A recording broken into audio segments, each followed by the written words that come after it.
Hello Internet and welcome to this week's edition of 1 Minute News from 1 Minute Economics, an edition dedicated to a highly sensitive topic, which is discrimination. Now, in light of the fact that obviously there have been numerous debates surrounding Charlottesville, and also in light of the fact that there are more and more discussions about the refugee crisis, about protectionism and all that, I believe it's time to dedicate an edition of 1 Minute News from 1 Minute Economics to covering the topic of discrimination in a common sense manner. Now, these videos are never easy to make, and I know that no matter how hard I try, a lot of people are not going to be happy with it, but regardless, I will do my best, and here's how it's going to work. 1, I will start by dedicating 1 minute to talking about irrational fears that lead to discrimination. 2, I will then dedicate a minute to discussing rational fears, a lot of them economic in nature, that also lead to discrimination. And finally, 3, I'm going to talk about a cause that, in my opinion, is not receiving enough attention, and that is hypocrisy. I'd like to start by addressing fears that I tend to consider irrational, with the mention right off the bat that most of them are definitely not 100% irrational, in that they are backed by legitimate concerns. And one such example is the fact that many people will say, okay, we shouldn't let foreigners into the United States because I'm afraid of dying in a terror attack caused by them. Now, the fear of dying is perfectly human and rational, and by extension, the fear of dying in a terror attack makes sense as well.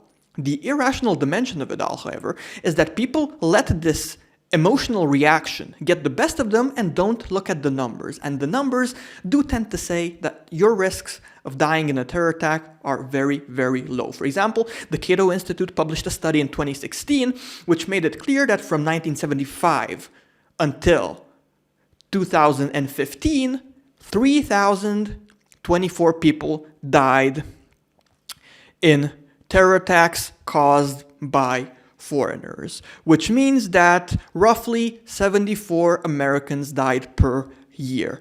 Now, compared to other death causes, this is very, very low, and even more so, the overwhelming majority of these deaths have been caused by the 9/11 attacks. In fact, out of 3,024 deaths, 2,983 of them were caused by the 9/11 incident. So if we look at the data post 9/11, we conclude that the number of US deaths falls from 74 all the way down to about 1 American per year. Now, by comparison, you have a 1 in 7 chance of dying as a result of a heart disease. You have a 1 in 53 chance of dying of diabetes, a 1 in 7 chance of dying of cancer, and so on.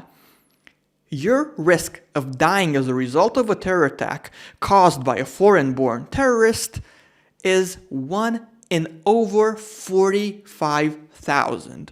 So yeah, is this risk real? Yes, but it is so low compared to the attention that it's getting that I, for one, tend to consider such fears irrational.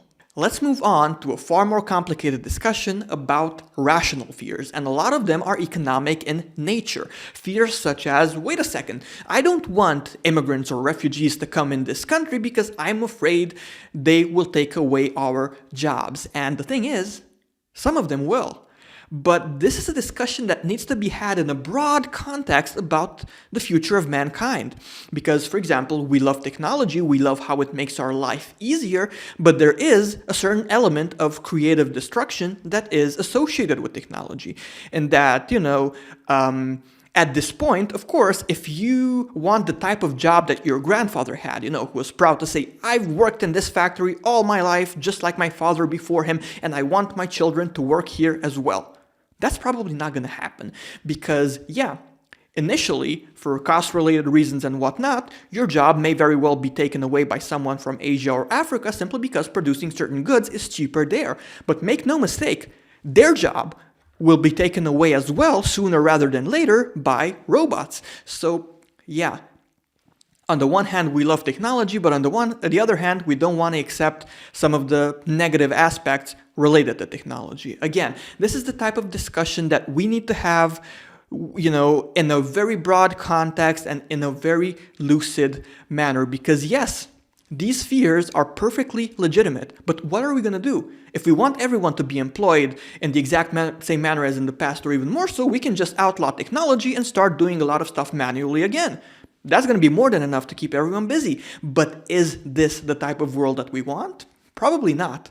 So as legitimate as these fears may be, we do have to accept that life is just one huge compromise, and that if we want progress, if we want mankind to evolve, we do have to accept that there are going to be growing pains along the way. It's not going to be linear, it's not going to be perfectly predictable, it's not always going to be pleasant, and yeah, one of the main drawbacks associated with technology, with the fact that information and people and everything travel so fast, is the fact that we need to be adaptable. Finally, I'm going to address the issue of hypocrisy because in my opinion, it represents one of the main causes of discrimination. And to illustrate this, I'm going to refer to the elections in the United States. And right off the bat, I'm going to make it clear that this is not a video about Trump or whether or not you should have voted for him. It's a video about those who have voted for Trump for the wrong reasons and the failure in public discourse which led to this.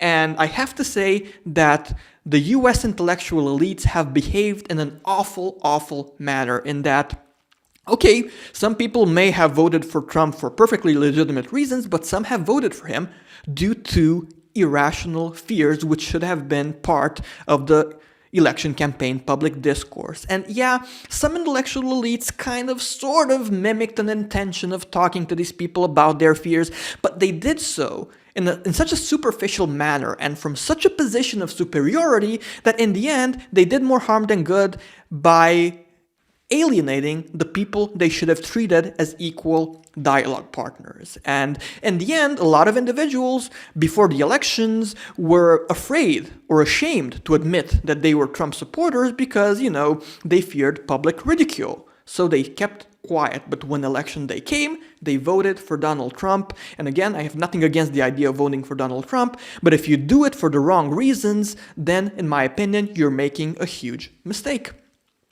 And a good example of the attitude of intellectual elites is represented by Trumpland, by Michael Moore's video about Trump, through which he allegedly tried to establish a dialogue with Trump voters and convince them that they're making a mistake. The problem is that the video is an awful attempt at establishing a dialogue, and Michael Moore tries to talk to potential Trump voters in such a superficial and hypocritical manner that in the end I looked at his work and said, dude, is this the best you can do? It was a miserable failure. I have to say this. And the same way, a lot of opinion formers in the US are guilty of the exact same thing. And in the end, the conclusion is simple.